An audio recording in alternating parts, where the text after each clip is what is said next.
الرحمن الرحیم. السلام علیکم ویورز، امید کرتا ہوں آپ خیریت سے ہوں گے. جی بالکل، غلام عرفین آپ سب سے مخاطب ہوں. جی جیسا کہ آپ کو معلوم ہے کہ لبرلزم کے حوالے سے بات ہو رہی تھی کہ لبرلزم کیا ہے، کہ اس کے فرسٹ پارٹ کے اندر ہم نے بات کی تھی کہ لبرلزم کا جو ہسٹوریکل بیک گراؤنڈ تھا اس حوالے سے ہم نے بات کی تھی. آج ہم تھوڑا سا لبرلزم کو اور ایکسپوز کریں گے کہ لبرلزم ہے کیا چیز. جی میں نے آپ کو بتایا تھا جو لبرلزم فادر آف لبرلزم ہے وہ جان لاک ہے، اور جان لاک نے ہی لبرلزم کو متعارف کرایا تھا. یہ خود عیسائی مذہب کے ماننے والا تھا، اور عیسائیوں کے جو اس وقت جو فرانس اور دیگر یورپینس کنٹری ہوا کرتی تھی، وہاں کے جو پادری اور لارڈز ہوا کرتے تھے وہ عام رعایا کو علم و تعلیم سے وہ دور رکھتے تھے، ایسی چیزوں سے دور رکھتے تھے جس سے ان کو علم و حاصل ہو، یا وہ ان کو یہ ڈر ہوتا تھا کہ اگر یہ لوگ علم حاصل کر لیں گے، تعلیم حاصل کر لیں گے، ان میں شعور آ جائے گا، ان میں سینس آ جائے گی، تو یہ ہماری جو پادری کی یا لارڈز کی ہماری جو ایک موروثی سیاست ہے یا ایک موروثی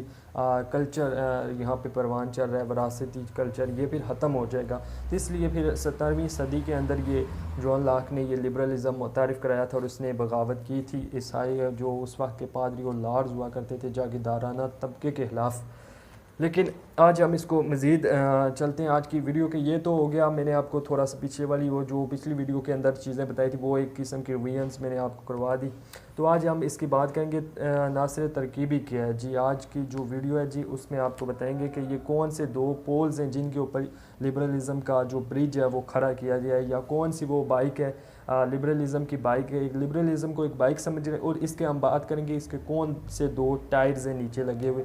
تو فرسٹ جو ٹائر اس نے بنایا تھا جان لاک نے، وہ اس کو نام دیا تھا مساوات، اور سیکنڈلی لبرل آزادی کا نام دیا تھا کہ لبرٹی کی بات کی تھی، انڈیپینڈنس کی بات کی تھی اس نے. مساوات کے میں اس نے جب مساوات سے اس نے کسی نے پوچھا کہ مساوات کی آپ ڈیفینیشن کریں لبرلزم میں، اس نے کہا تھا کہ قانون سب لوگوں کے لیے برابر ہونے چاہیے، ایکویلٹی ہونی چاہیے، سب لوگوں کو یکساں حقوق ملنے چاہیے، یکساں میرات بھی ملنی چاہیے، اور یکسانیت کی اس نے بات کی تھی. اور سیکنڈلی آزادی کے ہر شخص آزاد ہے، کوئی بھی شخص کوئی بھی مذہب اس کو اپنا جو پیروکار ہے وہ جو جس بھی مذہب کا ہے، جس بھی قوم کا ہے وہ آزاد ہے، وہ آزاد زندگی گزار سکتا ہے، اور وہ جس طرح چاہے اس کے عمل اعمال جس طرح ہوں. کوئی بھی ریاست یا اس سے جو کہ اسلام ہے یا کوئی بھی دین ہے وہ اس کے ماننے والے اس سے نہیں کہہ سکتے کہ تم یہ کیوں کرتے ہو. اس نے آزادی پسند کی بات کی، آزادی کی بات کی تھی جو کہ انتہا پسندی، اور یہی حقیقت انتہا پسندی ہے. اب آتے ہیں تھوڑا سا اس کا کمپیریزن آج کرتے ہیں جی کہ لبرلزم اور اسلام. جو فرسٹ اس نے بات کی تھی کہ مساوات کی بات اس نے کی تھی، اور وہ عیسائی ہے. اور یاد رکھیں یہ عیسائیوں کے کرسچینٹی اور جو سلیبیز ہوتے تھے انہوں نے یہ متعارف کرایا تھا، اسلام کے ماننے والوں نے متعارف نہیں کرایا تھا، اور نہ ہی اسلام کے ماننے والوں کے جو بڑے تھے جن کے خلاف کوئی بغاوت ہوئی تھی. اس نے پہلا جو اس نے پوائنٹ اٹھایا تھا کہ مساوات. تو اس نے 17ویں صدی کے اندر مساوات کی بات کی تھی. آج سے 1400 سال پہلے حضور صلی اللہ علیہ وسلم نے خطبہ حجۃ الوداع میں جو 17ویں صدی کے اندر کی تھی، جبکہ حضور صلی اللہ علیہ وسلم اس سے کئی صدیوں پہلے یہ فرما چکے تھے اسلام کا اتنا خوبصورت نظام ہے. اور لبرلزم 17ویں صدی میں آیا تھا اور اسلام کئی صدیوں پہلے آ چکا تھا. اور اسلام میں جو مساوات ہے، جو حضور صلی اللہ علیہ وسلم نے خطبہ حجۃ الوداع میں جو مساوات کی بات کی، شاید اتنی اچھی کسی نے بات کی اور اس پر عمل بھی کرایا. ریاست مدینہ اس کا ایک مکمل حضرت عمر فاروق رضی اللہ تعالیٰ کا دور ہو یا حضرت ابو بکر کا دور ہو، جتنا بھی خلافت کا دور گزرا، حضور صلی اللہ علیہ وسلم کا زمانہ گزرا، اس میں جتنی مساوات اسلام حضور صلی اللہ علیہ وسلم نے خود کر کے دکھائی، مساوی حقوق دیے لوگوں کو، مساوی کیا نام ہے ان کے ساتھ عدل و انصاف کیا، ہر چیز مساوات ہے. اور یہ جو چیز تھی انہوں نے اب یہ متعارف کرائی کہ لبرلزم نے انہوں نے نام دیا. لیکن یہ مساوات کو پھر انہوں جو آج کے لبرلزم میں، اس وقت کے لبرلزم اور آج کے لبرلزم میں یہی فرق ہے کہ وہ تھوڑے سے انتہا پسندی تھی، لیکن آج کا لبرلزم جو لبرلزم کو ماننے والا لبرل شخص ہے وہ انتہا پسندی کو پہنچ چکا ہے. سیکنڈلی بات کرتے ہیں آزادی کی. تو اسلام نے بھی آزادی دی ہے، علم و تعلیم حاصل کرنے کی آزادی. جس بات کی انہوں نے آزادی مانگی تھی کہ ہمیں علم و تعلیم کی آزادی دی جائے، اور مساوات کے انہوں نے عدل و انصاف کی بات کی تھی، وہ جو میں نے آپ کو بتا دی ہے. اور سیکنڈلی آزادی کی بات ہم کر رہے ہیں تو آزادی کی انہوں نے بات کی تھی کہ ہر شخص آزاد ہے، وہ پراپرٹی آزاد ہے، وراثت وہ کسی کو بھی دے سکتا ہے. تو اسلام کی بھی اس نے کئی صدیوں پہلے بات کر دی تھی.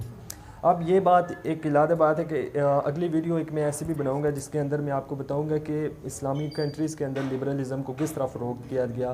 جو تیر کیا نام ہے یورپین مغرب کی سیاست کے خلاف چلا تھا، وہ تیر اسی تیر کو پھر کس طرح انہوں نے لبرلز نے کس طرح لبرلز کو استعمال کرتے ہوئے ہماری اسلامی کنٹریز میں لبرلزم کو لایا گیا اور کس طرح اس کو پرہان چڑھایا گیا. تو امید کرتا ہوں جو میں نے انتہائی سلیس زبان میں بالکل سادہ الفاظ میں لبرلزم کو آپ کے سامنے ایکسپوز کیا کہ کیا ہے لبرلزم، حقیقت میں ہے کیا چیز لبرلزم.